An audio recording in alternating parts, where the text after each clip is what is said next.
Breaking news at 6 and a concerning discovery inside this burned out Portland mill. What a canine search may have turned up in the rubble. Plus, the new video from authorities in Idaho, they say, shows the people who tried to stop a shooter who opened fire in a fast food drive-thru. And Oregon's Air National Guard called up to help stop a wildfire burning near Mount Hood with part of a major highway in that area now shut down.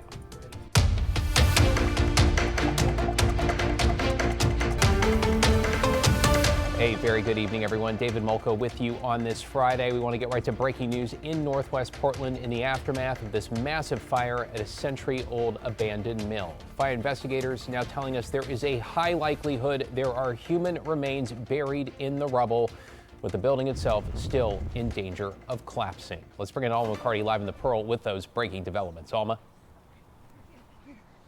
Yeah, David, Portland Fire and Rescue have been using canines to sweep what is left of the Centennial Mills property. They say that they have gotten positive alerts on 2 separate searches that indicate that there are potentially human remains buried in the rubble. However, it is not confirmed at this point if there is a body, if that person was killed in the fire or was already there before. Portland Fire says that it will maintain custody of the site as the investigation continues. The city has said what's left of the building is also in imminent danger of collapsing. They've issued a demolition order to the property owner that includes figuring out how to remove the water tank mounted on the roof. And we just learned that the teardown process is expected to start as soon as possible and no later than August 14th, which is a week away from today. In the meantime, the road and the sidewalks in front of the property do remain closed to create a perimeter in case of collapse. And of course, Amtrak trains are also not running through that particular area on Nadeau Parkway. We'll keep you updated as we learn more about the possible victim and the demolition timeline. David. That's Alma McCarty in Northwest Portland. Appreciate it, Alma.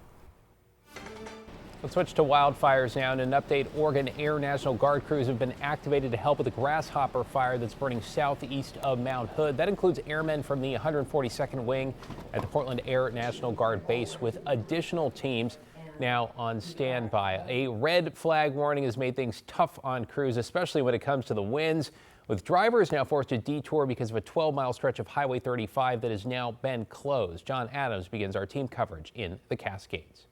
This giant plume of wildfire smoke impossible to miss around the Mount Hood area on Friday.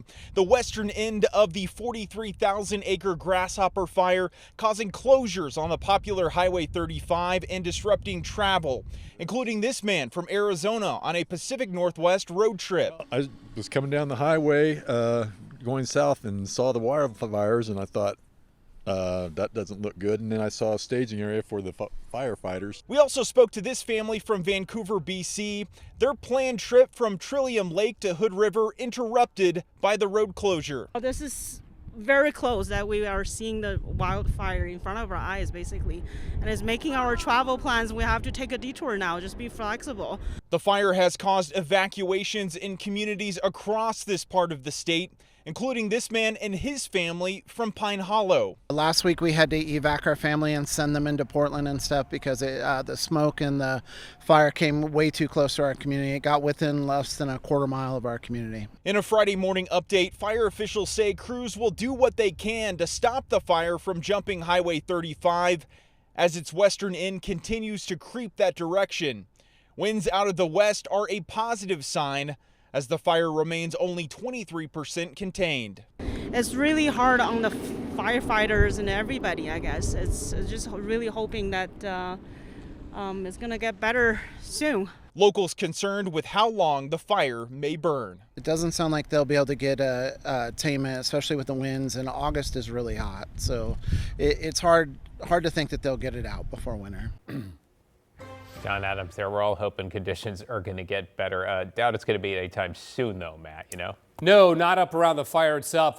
We can see the smoke plume from our sky cam at Timberline Lodge in the Mount Hood National Forest. I did this time lapse, and you can see just exactly how much smoke that fire is pumping on out into the atmosphere, meaning that it's still burning very, very actively. In the foreground, you can see some other plumes of smoke. These are probably just small creeper fires along the front edge of that fire, not the main fire itself, which is producing the smoke there in the background. But either way, it is a lot of smoke. And as we switch to our Skycam in the Dalles on the Oregon Veterans Home. This is live.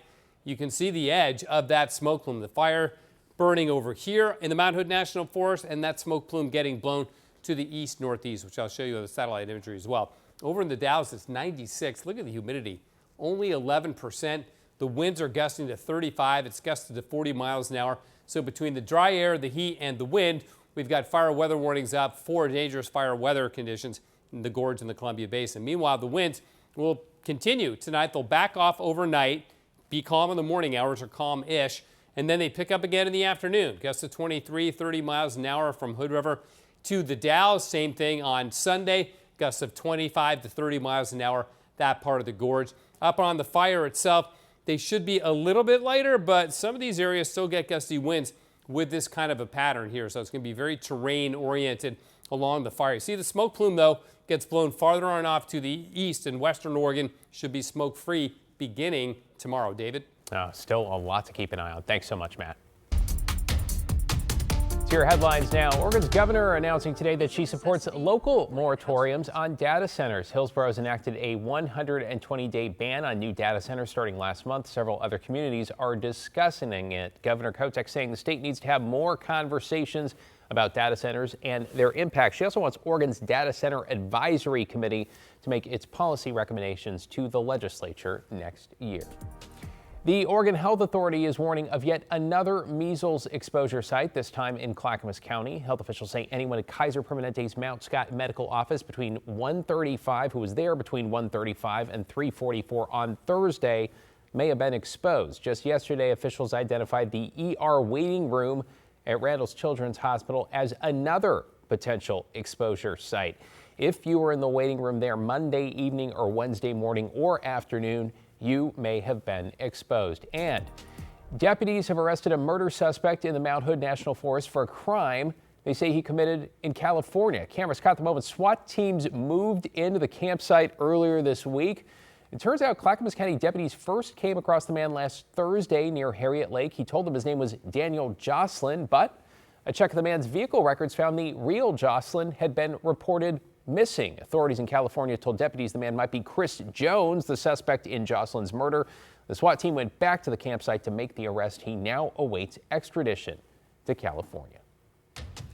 Okay, New York City does not allow it. Neither does Montreal. Any guesses? Now, the Rose City could join their company to some extent when it comes to making right turns on red. Harley Coldiron live in Southwest Portland with a look at that debate. Harley, first of all, are we talking about the entire city here? Hey, good evening, David. No, not the entire city, but if this proposal by Councilor Loretta Smith passes, it would expand it to about another 200 intersections across the city. And right now we're at the corner of Jefferson and 18th. It's one of 12 that already ban it. Now, how effective is it? Well, it really depends on who you ask. Turning right on red could soon be a thing of the past in Portland. City Council Thursday moved one step closer to vastly expanding where those turns would be banned. Safety over everything. Brock had a close call just shortly before talking with us. I was trying to cross the street and I had the right of way to walk, and a guy pulled into the walking zone and was looking this way to go just to see if cars were coming, and he almost barreled right into us. He fully supports Councilor Loretta Smith's proposal and says it could save lives. I think it's a little extreme. Lifelong Portlander Greg Hauser wants to see some sort of middle ground, believing it could lead to even more traffic trouble. It's going to be better for pedestrians, but it's going to cause an issue with traffic. Something Brock believes is no excuse. Leave 5 minutes earlier. The proposal would focus on banning rights on reds in a high crash network like here in Burnside. That's basically busy streets and corridors where they've had deaths and dangerous collisions.